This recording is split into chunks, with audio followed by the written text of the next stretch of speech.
Welcome, I am Rael Zeeb and your host for Keep Traveling Your African Vacation, the only podcast which brings you insightful information in the African tourism industry by real tourism professionals. Today is our second episode and I have the pleasure of introducing my guest, Keith Clover, co-owner African Waters, a fishing charter company operating throughout the African continent. Hi Keith and welcome to the show. How's it, Rael? Thanks for having me. So Keith, tell the listeners a little bit about yourself and how you've become co-owner of African Waters.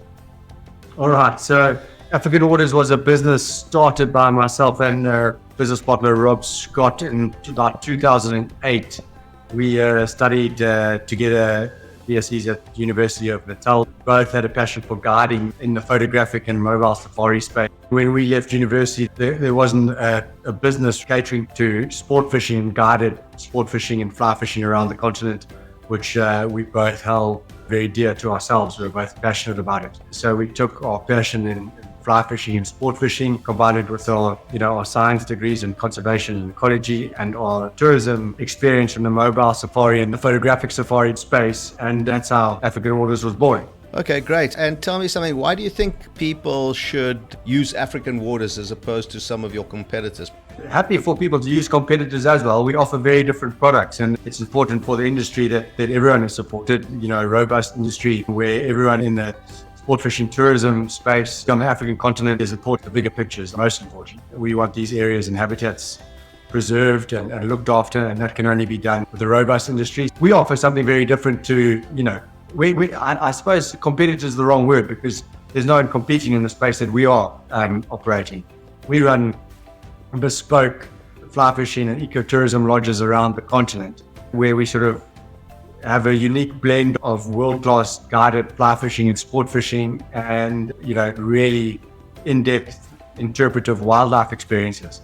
So that combination of incredible sport fishing, fly fishing with a unique wildlife experiences all under one umbrella is sort of what sets us apart. Based on, we're a small family of a team of guides and camp staff, and we run, most of our trips cater for a maximum of 8 people a week. So it's bespoke, family feel, great vibes in camp and top quality guided experiences. That's what sets us apart. We run a multi-night wilderness trip on the Orange River, bordering Namibia and Kalahari. We have a lodge in Lesotho called the Mkhangwa Community Camp, and that operates year-round. Tanzania, Dala and Samaki camps on the Manyera and Ruji rivers. That's a 14,000 square kilometer game reserve. We operate the fishing in that region. There's 2 camps there, one Dala camp and another Samaki camp. Where else? Gabon in Loango National Park, Loango South. We've got a lodge called Setekama. And where else? So Cameroon, we have a seasonal camp that runs a very short season from January to April called Gassa Camp in another private concession which borders the Faro National Park. So those are our 5 key areas of operation. And we also run a very short season in Costa Rica with a local Costa Rican family and guest house on the Rio Colorado. That's fascinating. And tell me, have you got any other plans to expand on the African continent? Is there anything in the pipeline? And there's always things on the pipeline. All expansion, on the continent, particularly in the areas that we operate, the wheel turns very slowly if you want to do things by the book and do things properly. So, there's always a couple of coals or stakes in the fire. We lost our operations on the Red Sea off the Nubian Flats in Sudan in 2022 when civil war broke out after an incredibly peaceful 20-30 years. I really hope that comes online again soon. There's some very promising movements in the right direction in terms of politically in the country and a solution being found. So if we're lucky, we'll be operating again on the Nubian Flats by 2026, potentially April 2025 if things get done in time. And then we're busy expanding in Gabon, which is part of our long-term strategy. That's fantastic. Now tell me then, the fishing and the wildlife sound fantastic and I've seen some of the pictures and that's great, but can guests expect, besides the actual experience, what kind of accommodation facilities are there? It doesn't seem over the top but it seems good accommodation, food, drink. A lot of it is price point dependent, depending on where you go and the logistics and what can be done in the country or particularly in the location. What we always emphasize is experiences are the luxury we are providing. The accommodation is not, we're not competing with 5 to 7-star bush lodges in the Serengeti, where you've got 10, 15 lodges in one national park, all looking at the same migration. So the only thing they can compete on is the level of accommodation and flashness. However, we do take it all very seriously. For instance, Gabon is air-conditioned twin rooms or single rooms, all en suite. We've got full-time chefs in all the camps. It's incredibly comfortable. It's far from basic. Tanzania's en-suite safari tents, 8 by 5 meter tents with en-suite bathrooms, beautiful drapes, mosquito nets. We've got full-time cooks, chefs, waiters, waiting staff. It depends on the location. Lesotho is traditional stone rondavels with beautifully appointed bathrooms, ball and clawfoot baths, fireplaces, showers. It's very comfortable. There's nothing rustic about any of the accommodation, but it's definitely not over the top. Now, give us a little bit of a feeling of what you're doing for the local community, Keith. I know that you're giving back. Maybe you can give us a bit more information on what you're doing. Yeah, absolutely. That would be a 2-3 hour podcast on its own. Sure. But, in a nutshell, our philosophy is low number, high impact tourism, where we're looking at creating real value for the habitat which we operate. That's working with national parks, concession owners, our own concessions, government agencies, and local communities as well. To give you some examples, Lesotho, the Mkhango community camp, we have a nightly bet levy that all guests contribute towards. It's mandatory. That levy gets put into trust accounts, and those funds build up significant funds relatively quickly, and they're used for community beneficiation projects. We've installed solar lighting and electricity in 75 households in the village we work with. We're currently building a footbridge for the Mkhango Primary School. That's a, slightly under R500,000 project, which is funded through the camp to build a bridge so that kids can get to school during high water areas and people their lives aren't put in danger. We employ locally in all areas with equal opportunities. We do the skill development. We train cooks, chefs, front of house, housekeeping. We do stationary deliveries and contributions to schools in the area that we operate. We work with national parks with daily levies, and Gabon, for instance, we're the single biggest contributor to the ANP and national park fees. We also employ only local. So just over 70% of the Setakama village is employed in Setakama camp. We've got another great project in Gabon called the 50 Pristine Miles, where we have a year-round team cleaning plastic litter from the beach, which is a massive problem in equatorial Africa because you get massive amounts of plastic getting washed out the Congo River from huge populations based around Brazzaville and Kinshasa. Sadly, that litter ends up on the most pristine section of beach, probably in the tropical world in Gabon. So that's an ongoing project. We do numerous ecological projects, whether it's turtle research, mushroom research, tagging, and tracking fish species. So, the list is endless. Tanzania, we contribute year-round anti-poaching levies, which is contributing to protecting a 40,000 square kilometer game reserve. To put that in perspective, that's 2/3 the size of Kruger Park, which is funded purely from sport fishing, our portion, but our partners who are hunting operators, Kilimanjaro. So, apart from the employment and the skills development, there's a number of projects on the go all the time in all the various camps. Ecological, habitat protection, conservation, and community beneficiation projects. It definitely sounds like you're not in this project for the money. You're definitely in it for the enjoyment, to see a little bit of the planet saved, if you like, for lack of a better term. There's a lot easier ways to make money and a lot of ways to make more money.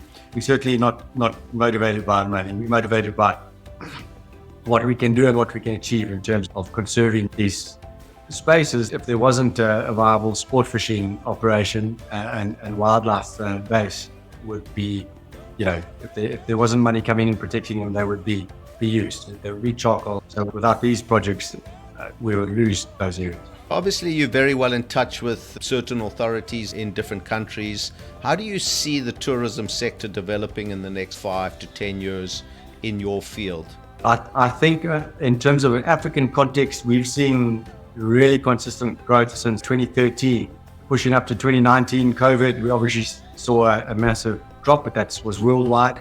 Post-COVID, 23, the trend is going in the right direction. I think people are looking for real, authentic, bespoke experiences more than ever nowadays. And that is exactly what we offer. There's nothing fake, copy and paste about the experiences we offer and the lodges that we run. Yeah, the demand is there and people enjoy authentic experiences. So it's not slowing down. And if anything, the affinity for these wild experiences is growing as people get more cooped up in the virtual side of things, in the virtual world. I've noticed also that there's a maximum amount of people that you can take on these fishing expeditions with the amounts of rods that you can service, etc. How are you coping with that? Because I'm assuming you're generally going to be fully booked or thereabouts. And where do you get most of your clientele from? Absolutely. Occupancy in places like Setukama, Tanzania, and Lesotho are our most popular campuses. Always right up there, 80-90%. The bigger picture for us is preserving these places and looking after them and contributing to the communities with we work. We're not in the game of putting bums in bed and increasing numbers. So we have capacity and we will stay that way unless we can add value in a non-consumptive way by increasing beds. We're very careful and cautious with our rod numbers and how we look after the fisheries and the wildlife experiences. So we're not increasing numbers anytime soon in any of our lodges. We've sort of hit plateaus on what we feel is sustainable and that creates the most value for the local community and the conservation projects that we have in plan. So the only way we would increase numbers is diversifying our operations. As we touched on, we've got a couple of plans on the go. What was the second part of your question there? Where is most of your clientele coming from? Yeah, it's so destination specific. For instance, our tiger fishing camps in Tanzania are probably 80% US based, 10% South African and 10% European. Kaba is probably 40% South African, 30% European, 30% US. Lesotho, which is the Machangwa community camp, is 80% South African, 20% international. Cameroon is 50-50 South African, international. Yeah, so a lot of it's price point dependent. Also, certain countries have affinities for different areas. Tanzania is very popular as a foreign destination. Our US clientele often fit in, East African English-speaking add-on safaris with their fly fishing trips, whereas West Africa is a francophone history, so French-speaking, and it's very popular with our European and French-speaking guests. That's history carried over from the 60s and 70s. Getting to the end of our chat, you've been in the game for a long time. Like you said, you came out of uni, got involved with your co-owner. There must be a fun fact, something that you can laugh about today that might have been a bit frightening at the time, but something that you could share with us? There's probably lots of them. I think the biggest thing that stands out for Rob and myself is probably all the early days operating on a shoestring budget and doing whatever you could to get out to these areas, chasing rumors and wild goose chases for wild fisheries. Those trips always stand out when there's no pressure, but there's actually pressure because you want to see something work. We've had incredible trips looking for Goliath tigerfish in the Congo, getting eaten alive by various insects after telling the locals that we're quite tough and you don't need to worry about us.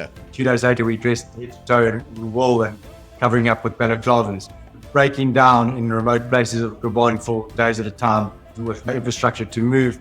There's no single thing. I think probably one of the most, the funnest trips was probably at the most diversity was one of the early days to Adzala in the Congo, and that was sort of living on a massive dugout with some pygmy trackers for 10 days looking for Goliath tigers. That certainly pushed us out of our comfort zone more than lots of the other trips. The big things that stand out was also when all the stars align and whatever you're looking for comes right. Whether that's the first 100-pound perch caught in Cameroon on fly, or the first time we're catching top in the surf in Gabon, or 20-pound tiger in Tanzania. All of those firsts, where you're looking for something and you find it, because certainly 1 in 10 are wild goose chases and not feasible. So when the stars align and things come right, those are incredibly rewarding times. You've spoken a few times about the Goliath tiger. Have you actually ever landed one? I haven't. No, Rob's landed a couple. Rob landed one on our first exploratory trip up to Congo, fishing the Zala and the Lekuli rivers, which is now part of Zala National Park, run by African Parks. He did it on our first trip. I think that was 2012 or 2013. Rob this year again traveled, did some work with African Parks in Chinko, which is in CAR. He got a lovely Goliath on fry up there. So no, I haven't. Are they much different to the normal sort of tiger that you know in Tanzania or on the Zambezi? Yeah, all the tigers are quite different. There's 5 species of tigerfish on the continent. So you get the Vitatus, which is the normal tigerfish you get on the Zambezi and Okavango and even South Africa. In Tanzania, you get the Hydrocinus tanzania, which is a bulkier, heavier fish than the Vitatus. It grows up to 30 pounds. A lot of people mistake the fish we catch in Tanzania with Goliaths because they're also a more silvery color. They don't have the big vibrant black stripes and bright red tails. The Goliath is probably the toughest to catch on dry because they're very slow growing, apex predators, so they're very aware of what's going on around them, like all tigerfish, but their numbers are low because they grow to such massive sizes. Then you get the Brevis, which is the West African tigerfish, also grows very big to about 30 pounds, the same as the Tanzania tigerfish, but a much longer and more slender fish. Where can we find that? That's in Gasa Camp. Okay. To Cameroon at Gasa Camp, you can catch 3 species of tigers in a day. Okay. You can get the Collie, which is the Nile, a long, thin, skinny one. It doesn't get very big. 4 pounds, 6 pounds would be absolutely massive. Right. Then you get Vitatus, which can grow up to 15, 20 pounds in those systems, but we get those up to 8 pounds in Cameroon. And then you get the Brevis, which is the West African, which also grows very long. It's got a more delicate mouth and jaw than the Vitatus, but they also get very big. A big Brevis is almost as tricky to catch as a big Goliath. They're slow growing and just incredibly sensitive animals. So the big fish are wise and hard to get to. That sounds amazing. I didn't realize we had so many different species of species. Keith, listen, thank you so much. I really appreciate your time. Before we finish off, let me just remind the listeners of this week's prize giveaway from Keith Clover and Rob Scott of African Waters. A branded fishing cap and a branded sunshade hooded shirt. Great apparel for keeping yourself out of the sun while looking for those Goliath tiger. Remember to check out the show notes for the details of how to enter below. Today we were chatting with Keith Clover, co-owner African Waters. Tune in again next week when we will be chatting to Sarah Jane Love from Dune Ridge Guesthouse, based in the beautiful coastal town of St. Francis Bay in the Eastern Cape, South Africa. Do not forget that awesome prize giveaway from African Waters. All the details can be found in the show notes of this episode. If you enjoyed the show, please rate the show on Apple Podcasts or drop me an email. My name is Rael Zeev, and consider this. A few years from now, you will not remember how much it cost you, but you will still remember the memories you made. Keep traveling.